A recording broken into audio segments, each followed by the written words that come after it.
ચોમાસાની શરૂઆતમાં જ સુરત જળમગ્ન થયું. સ્લમ વિસ્તારથી લઈ પોસ્ટ વિસ્તારમાં પાણી ભરાયા.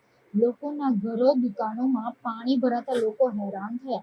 સુરતના સચિનથી લઈ ઉત્તરાયણ સુધી જ્યાં જુઓ ત્યાં બસ પાણી જ પાણી, જળબંબાકાર જોવા મળ્યું. સુરતના ઉધના વિસ્તારમાં આવેલ લાલીમા સોસાયટી પાણીમાં ડૂબ્યું. લાલીમા સોસાયટીમાં પાણી ભરાતા પાવર કાપ. પાવર વિના 3 દિવસથી લાલીમા સોસાયટીના લોકો ઘરોમાં ફસાયા. આજે મેઘરાજાએ વિરામ લેતા ફાયર વિભાગ દ્વારા એ લોકોને રેસ્ક્યુ કરાયા.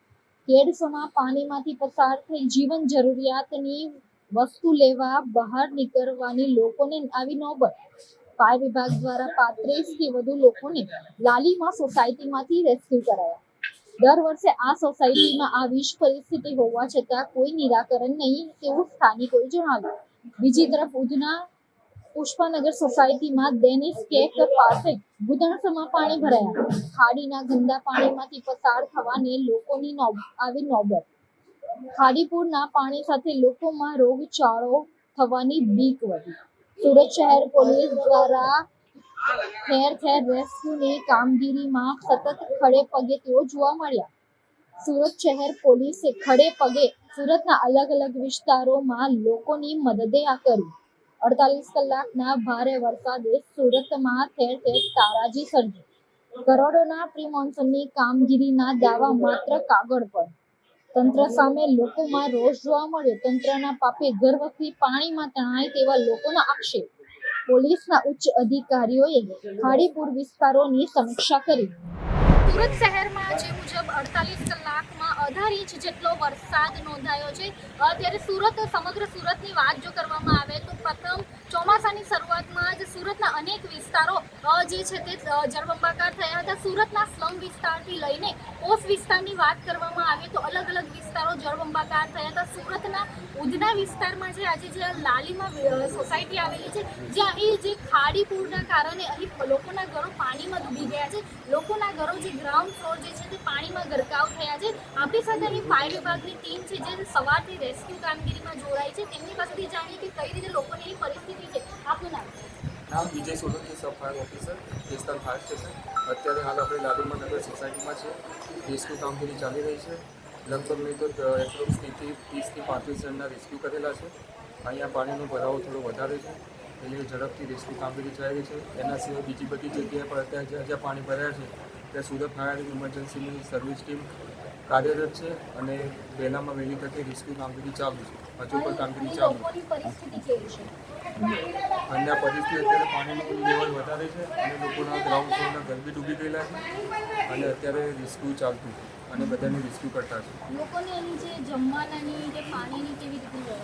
જમવા પાણી માટે અત્યારે કંઈક ફૂડ પેકેટનું વિતરણ બી કરેલું છે અહીંયા ટીમ દ્વારા અને રેસ્ક્યુ કામ બી કરેલું છે. જી, જે પ્રકારે આપણે જે ફાયર ઓફિસર સાથે વાત કરી, આપણી સાથે અહીં કોર્પોરેટર પણ છે. એમની પાસેથી પણ જાણીએ કે અહીં કઈ રીતે પરિસ્થિતિ છે અને કઈ રીતે અહીં લોકોની મદદ કરવામાં આવી રહી છે. આપનું નામ? મારું નામ છે રાજેશભાઈ રાણા અને કમાક ફિલ્મનો ચેરમેન છે. અહીંયા લાલીમા નગરમાં અમને જેવી ખબર પડી અને અમે ગઈકાલના રાતના 3 વાગ્યાથી અમે આજ જ્યાં પાણી ભરાય ત્યાં આગળ લોકોની સેવા કરી છે. લાલીમા નગરમાં પણ ઘણા પાણી હતા અને આજે સવારથી ઘણા ઉતરી ગયા છે ને લોકોને ફૂડ પેકેટને અમે સગવડ સારી કરીએ છીએ.